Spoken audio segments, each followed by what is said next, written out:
Assalamualaikum warahmatullahi wabarakatuh.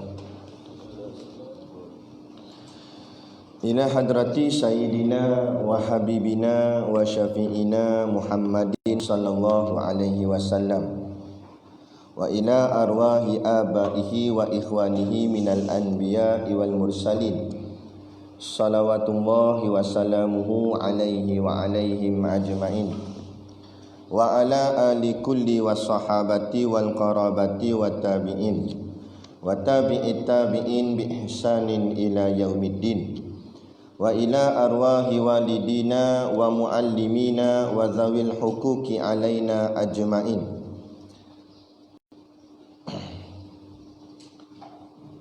Wa khususan ila hadrati Syekh Ibnu Aqil bisiril Fatihah.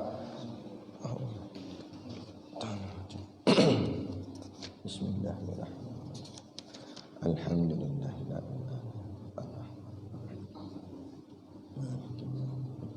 Iyyaka na'budu wa iyyaka nasta'in. Ihdinas siratal mustaqim. Siratal ladzina an'amta 'alaihim ghairil maghdubi 'alaihim waladdallin. Bismillahirrahmanirrahim. Alhamdulillahi rabbil alamin.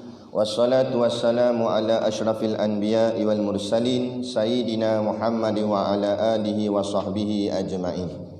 Subhanaka la ilma lana illa ma 'allamtana innaka antal alimul hakim.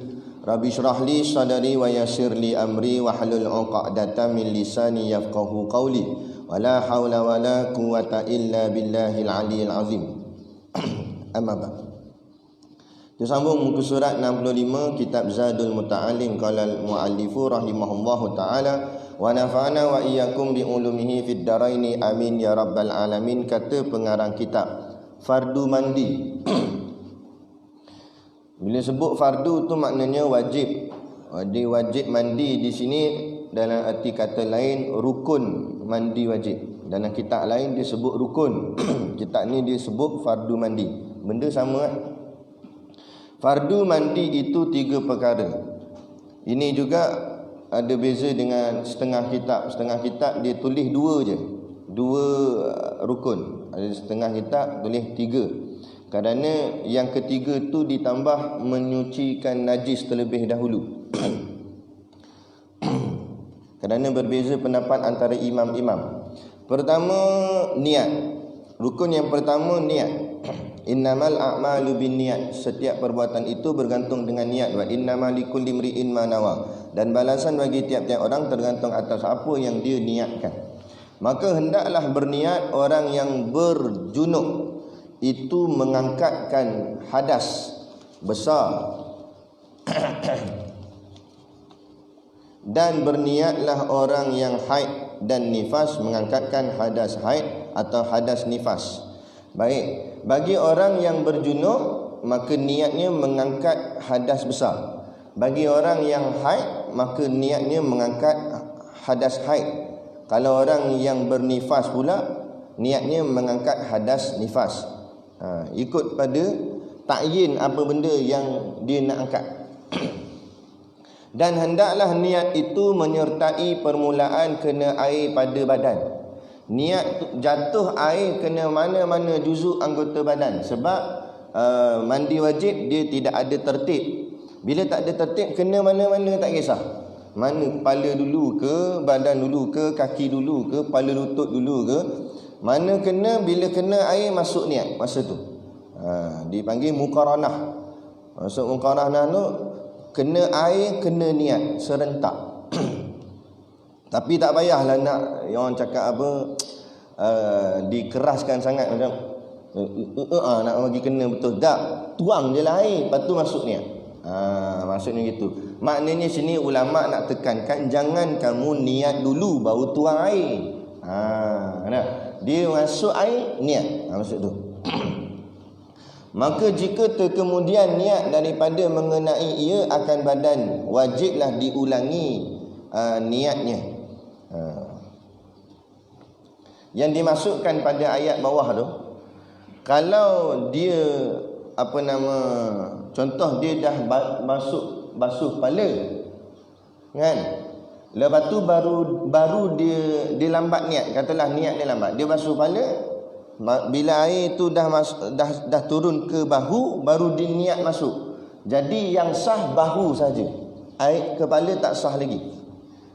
Sebab masa masuk niat tadi, masa kena kat bahu. Jadi masa mandi nanti kena basuh balik bahagian kepala. Itu maksud dia.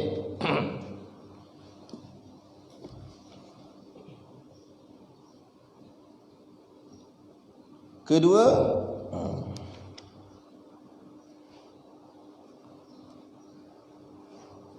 menghilangkan najis. Yang ni yang menjadi perbezaan di kalangan pandangan ulama.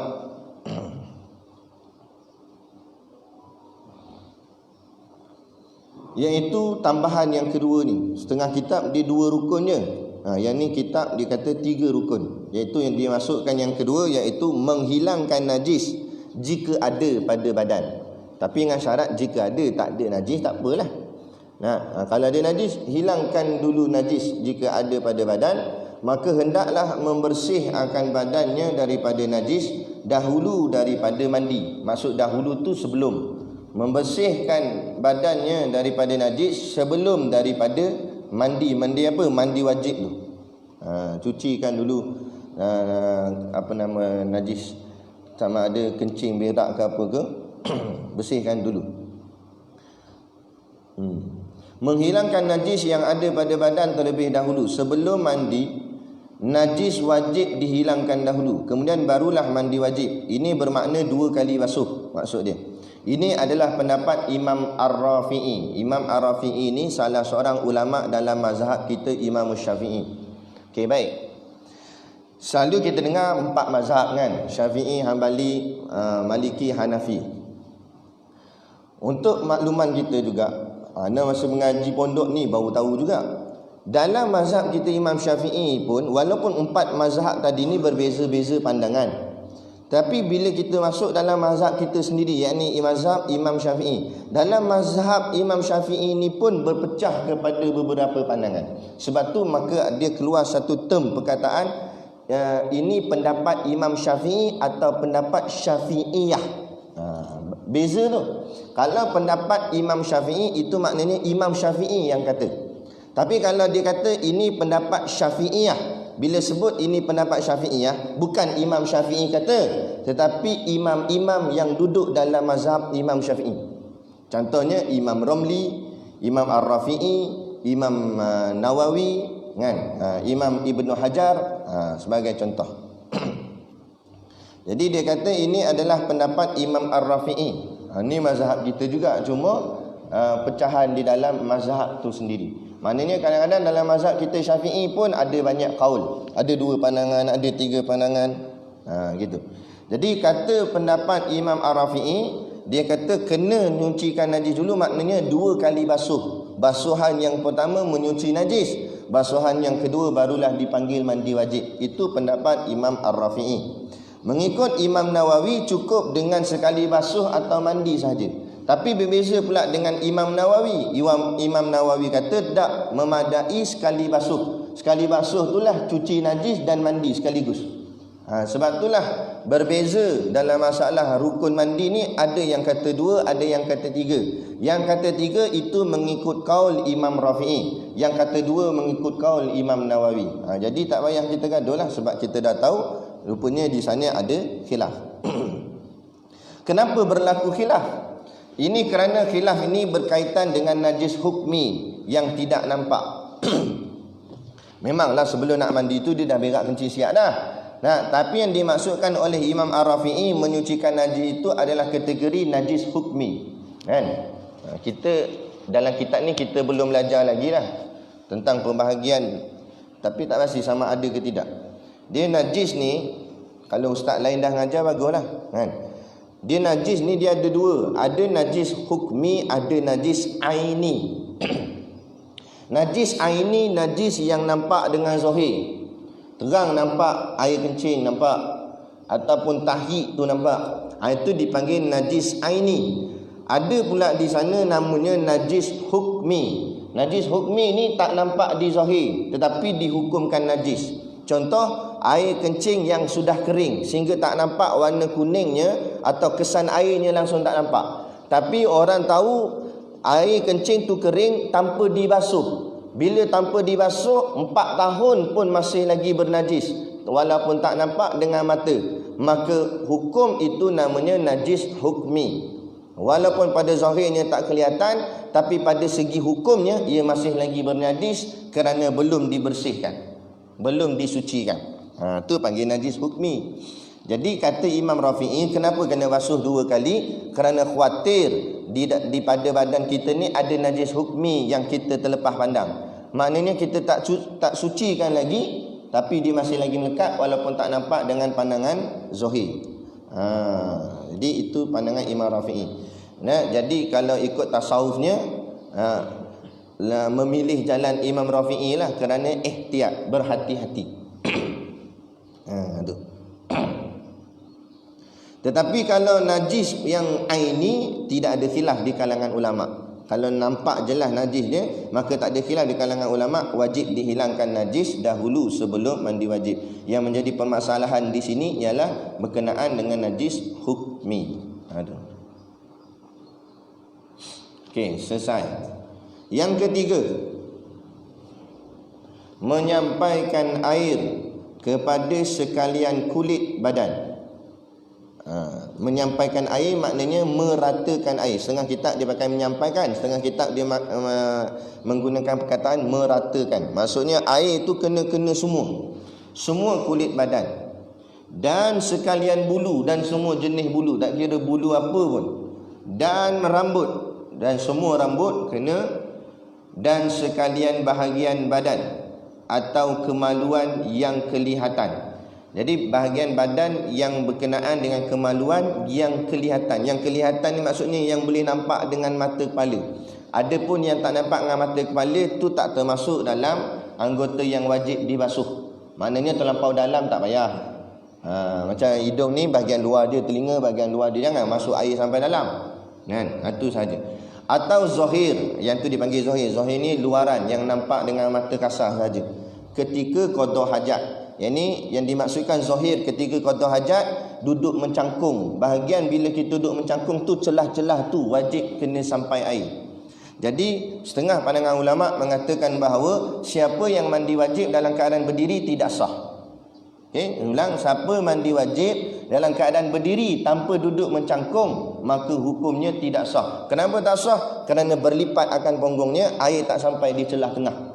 Maka hendaklah dia menyampaikan air. Tak mestilah wajib bertinggung, tak mestilah wajib kena duduk mencangkung, tapi kena wajib memastikan air sampai ke bahagian tengah tu.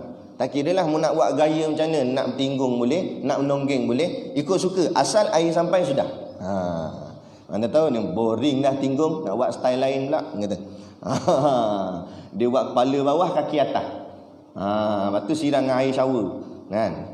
Salah landing, kepala masuk dalam lubang jamban. Nampak? Lepas tu minta tolong. Ada member anak seorang. Kan? Dia punya tabiat, kalau masuk bilik air berak, dia suka bawa handphone. Sambil nak menerang tu dia belik-belik, tak tahu belik apa, Facebook ke apa tak tahu lah, duduk main. Sekali tu dia tengah berak, tiba-tiba kaki dia krem. Krem kaki. Naya kawan, jerit tolong. Dia kat rumah dia. Rumah dia pula tak ada siapa, tinggal dia seorang. Wah, memang pelik lah. Mujur ada telefon dia bawa tu. Dia pun telefon member lain, dia kata, tolong aku, awaknya, tolong datang rumah aku krem ni. Kat mana? Dalam bilik air. Kawan dia terajang pintu dengan tak pakai apa tu. Tolong bawa keluar. Nak angkat dia. Allahu Akbar. Nayum. Jadi sebelum nak berak, warm up dulu, takut krem. Ada. Allahu Akbar. Ni dia kata. Qada hajat tu. Baik.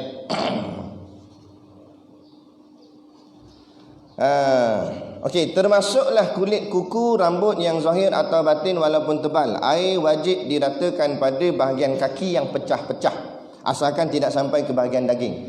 Belakang tumit kaki kita ni ada garis-garis tu. Jadi yang tu kena gosok.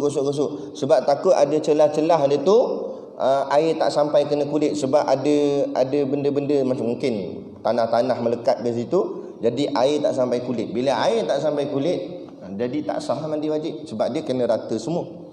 Jadi kena cek, jangan buat lebih kurang je. Bawah kulfah. Tahu kulfah? Kulfah ni bahasa Arab, bahasa Melayu kita panggil kulit kuluk. Bukan rani kuluk.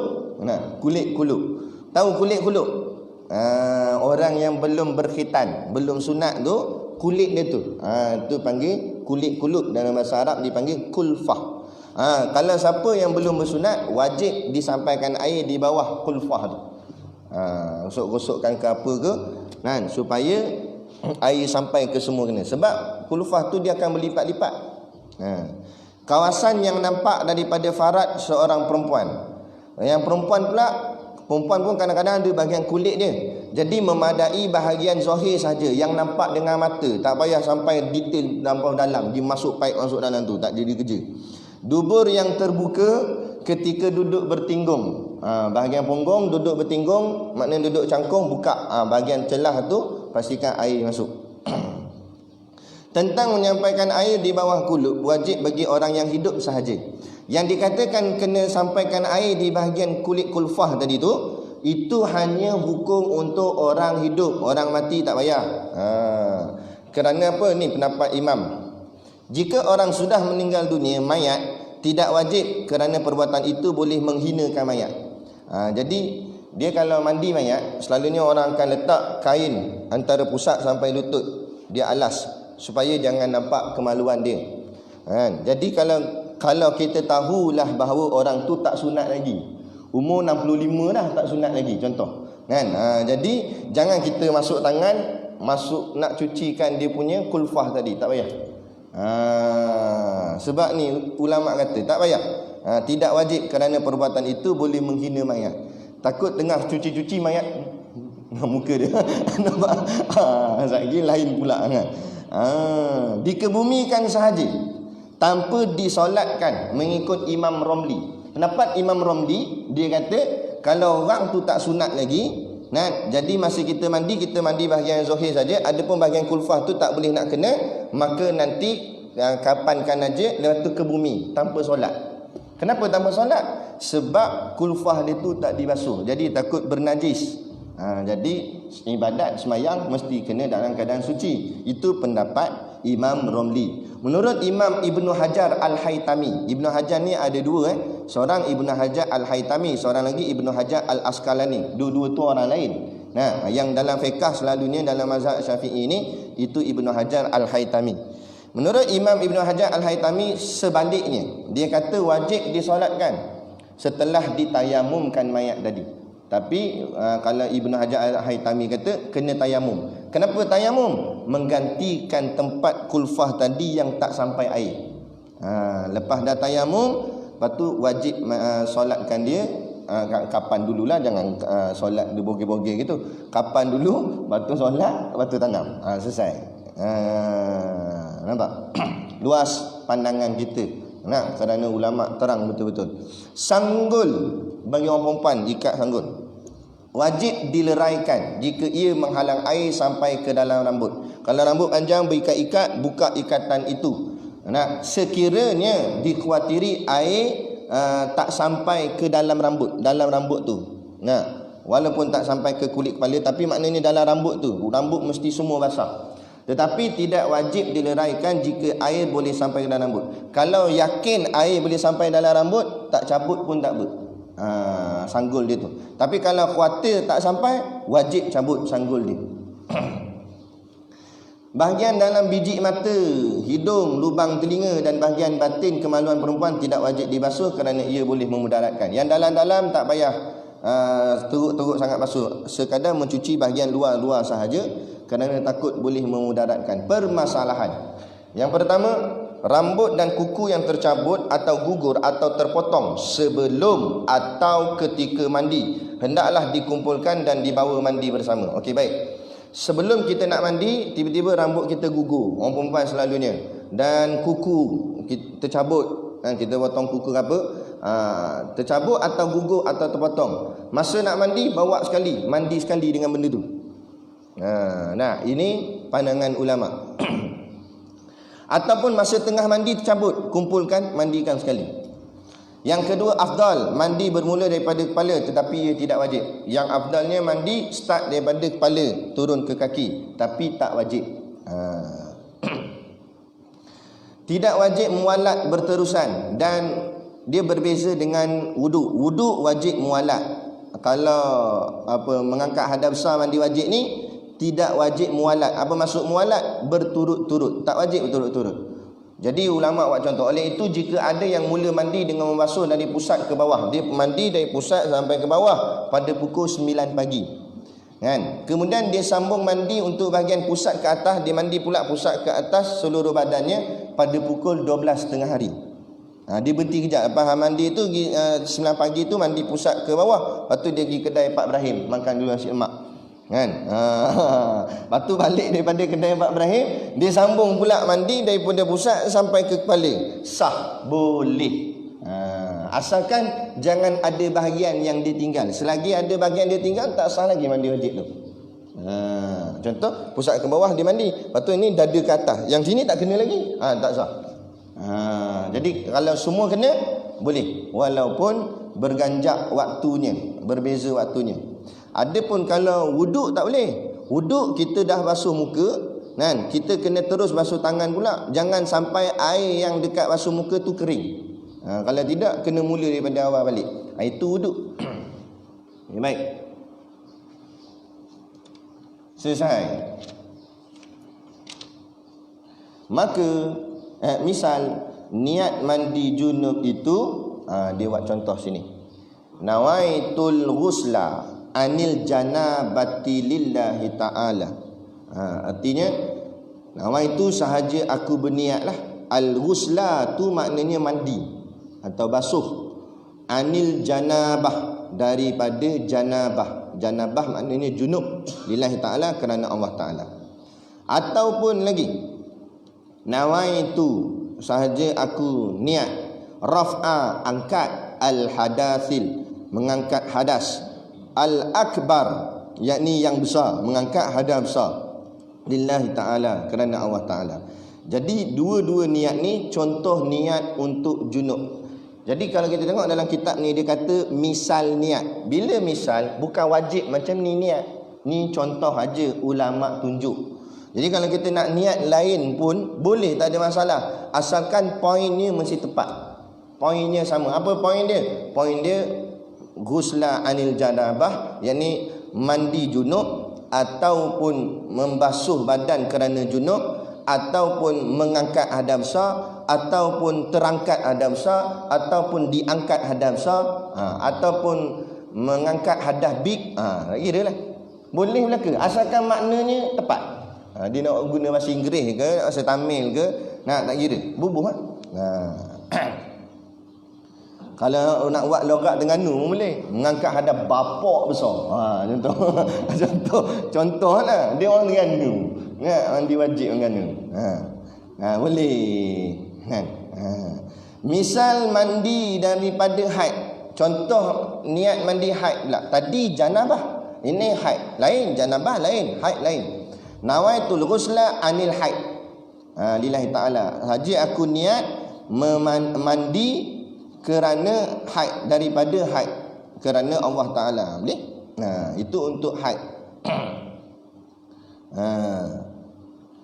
Atau kita nak niat lain, sahaja aku menyucikan badan daripada haid, boleh tak? Sahaja aku membasuh badan daripada haid, boleh juga. Asalkan maknanya tu betul. Misal mandi daripada nifas pula, nawaitul ghusla anin nifas lillahi ta'ala, sahaja aku mandi daripada nifas kerana Allah Ta'ala. Sama je, tukar haid tadi pada nifas. Itu. Yang tak boleh, kata ulama, dengan pendek saja niatnya, seperti nawaitul ghusla, sahaja aku niat mandi. Itu tak boleh, tak sah, kata ulama. Sebab apa? Mandi apa? Ni mandi apa ni? Kerana apa? Sebab tak ditakyinkan. Dia kena ada takyin dalam niat. Takyin tu maksudnya menentukan benda tu nak buat benda apa, mandi tu nak mandi apa. Sebab kalau nawaitul ghusla je, baru sahaja aku mandi apa, kan. Ataupun nawaitut taharah, sahaja aku bersuci apa, suci kerana apa, tak diniatkan. Tak, yang tu pun tidak sah kata pandangan ulama. Okey, berkenaan dengan orang yang ada penyakit. Bila sebut penyakit dalam masalah wuduk dan mandi wajib ni, apa dia? Semalam kita dah sebut dah. Dia ada 3 semua sekali. Apa dia? Yang pertama, sulusul baul, kencing tak lawas. Lagi apa? Istihadah, darah haid tak berhenti. Yang ketiga, daimur rih, kentut apa? Kentut berdas-das. Orang yang keluar, sebagai contoh, kalau orang yang ada penyakit-penyakit ni, ataupun orang yang selalu keluar air mani. Tapi kalau penyakit-penyakit ni tadi tak apalah, itu untuk bahagian ambil uduk. Yang ni kalau yang masalah mandi wajib. Kalau orang yang ada penyakit selalu keluar air mani, dia macam sulusul baul juga, tapi bukan air kencing keluar, air mani selalu keluar. Hebat sangat, Power Rangers. Tak berhenti-henti air mani keluar. Tidak boleh berniat dengan niat yang disebut macam atas tadi. Tak boleh niat gitu. Habis dia kena niat lain. Macam mana? Nawaitul ghusla li istibahati solah, ataupun li istibahati fardi solah, fardon lillahi ta'ala. Apa maksud dia? Nawaitu, sahaja aku berniat, al-ghusla, mandi, li istibahati, iaitu mengharuskan atau membolehkan, fardi solah, fardu solat, fardon, yang wajib ke atasku, lillahi ta'ala, kerana Allah Ta'ala. Dia kena tambah perkataan li istibahati fardi solah, ataupun li istibahati solah, untuk mengharuskan semayang. Sebab kalau ikut dia tak boleh semayang, sebab air mani asyik keluar. Jadi dia kena pakai niat untuk mengharuskan semayang, baru boleh, baru terangkat hadas. Kalau dia tak buat macam ni, niat istibahati ni, maka tak sah dia punya mandi wajib dia tu.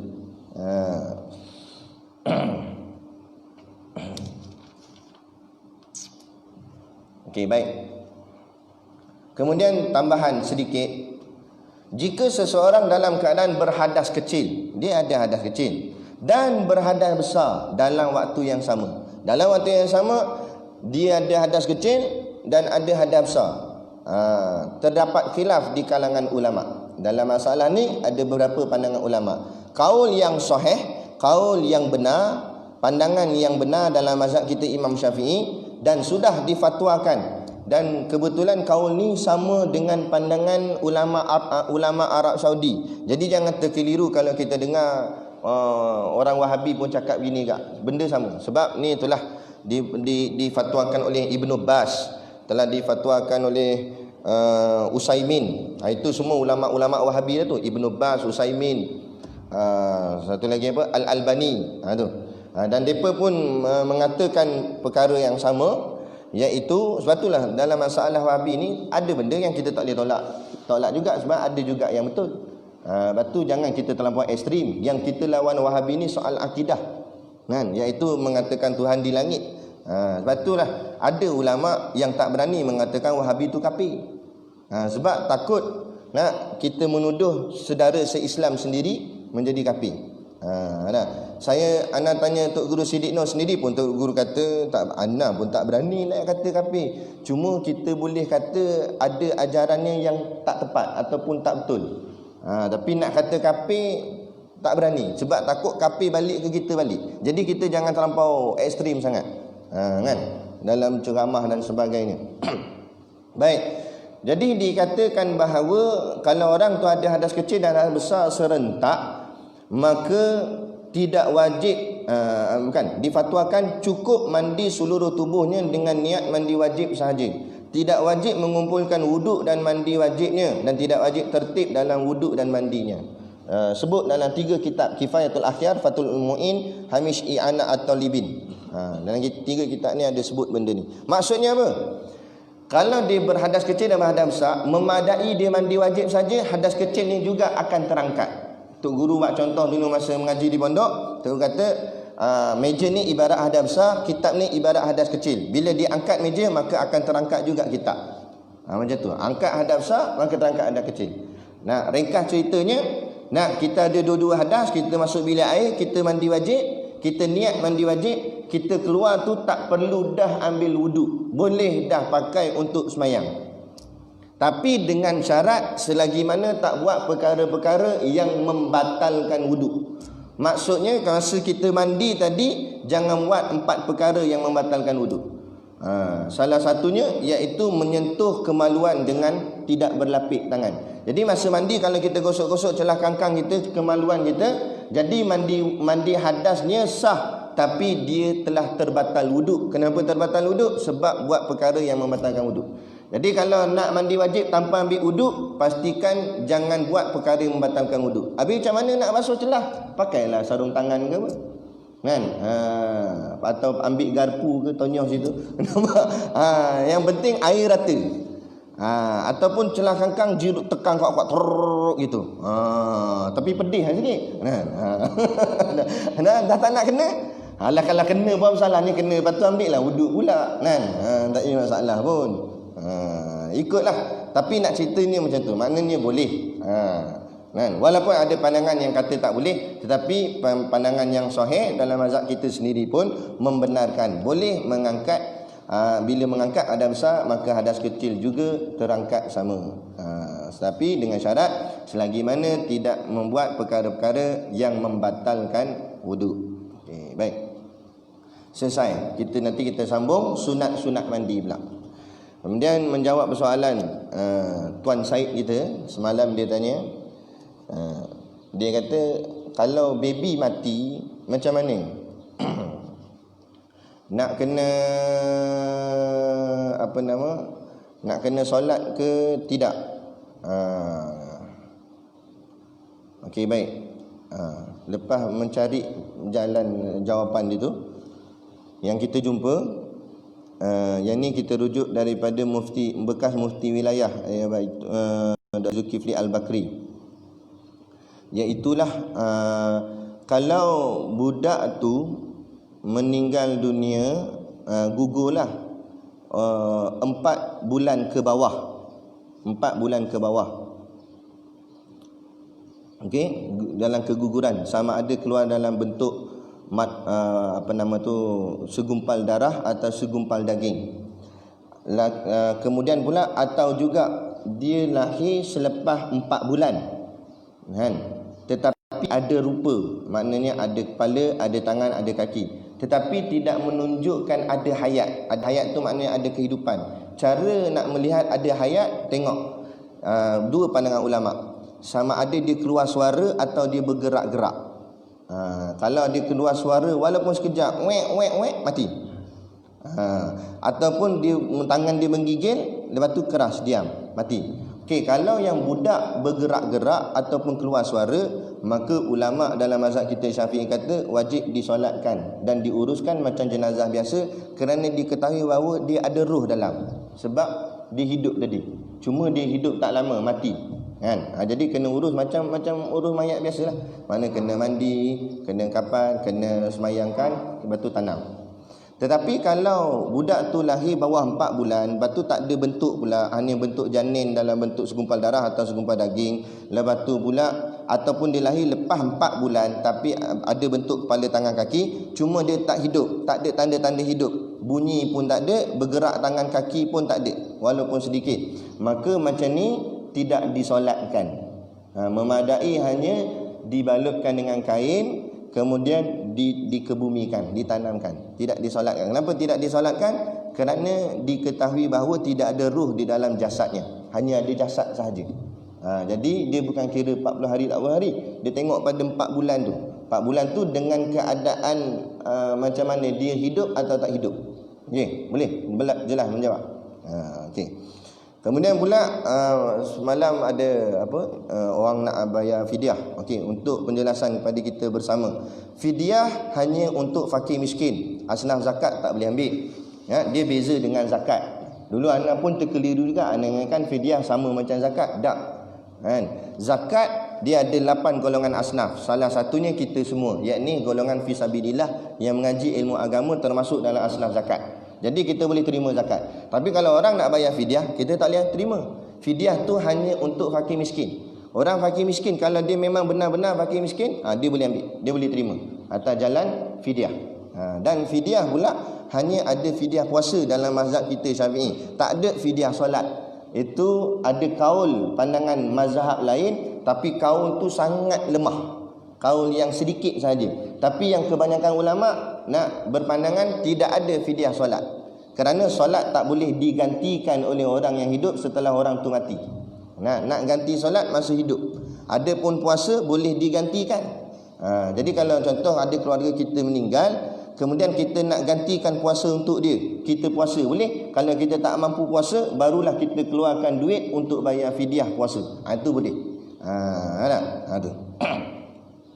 Dan pula nak kira macam mana? Kira yang kita yakin je. Kita tahu berapa hari dia tak puasa, yang tu je. Yang anggap-anggap, yang rasanya tak tahulah dia puasa ke tak dulu-dulu. Yang tak tahu, tak payah kira. Sebab kita tak tahu. Kita ambil yang kita tahu saja. Itu yang kadang-kadang kira sampai satu kontainer. Yang ni kata ulama merepek. Kan? Sampai satu kontainer bayar fidyah. Benda. Kan? Tak sampai macam tu sebenarnya. Tapi kita lah terlampau orang cakap teruk sangat. Dia ada perkiraan dia, dan dia nak ambil kira tu macam mana. Bukan sampai jadi teruk sangat sampai macam tu. Dia bila orang tu jenis orang yang biasa berpuasa, maka dihukumkan sepanjang hidupnya berpuasa. Maka yang dia ambil kira tahun terakhir dia meninggal tu saja. Yang tu. Kalau tahun dia akhir dia meninggal pula, tengok pula masa dia meninggal tu mesti dia sakit. Okey, dia sakit tu macam mana? Kalau sakitnya dikatakan tak ada sembuh dah, mana sakitnya tu memang tak ada ubat dah, tak boleh nak sembuh dah, maka menunggu mati. Jadi puasa yang ditinggal tak payah ganti pun tak apa. Sebab puasa tu memang tak boleh digantikan, sebab dia memang tak boleh puasa. Adapun orang tu dia meninggalkan puasa sedangkan dia boleh puasa. Tapi dia tinggal, lepas tu dia mati. Yang tu baru difidyahkan.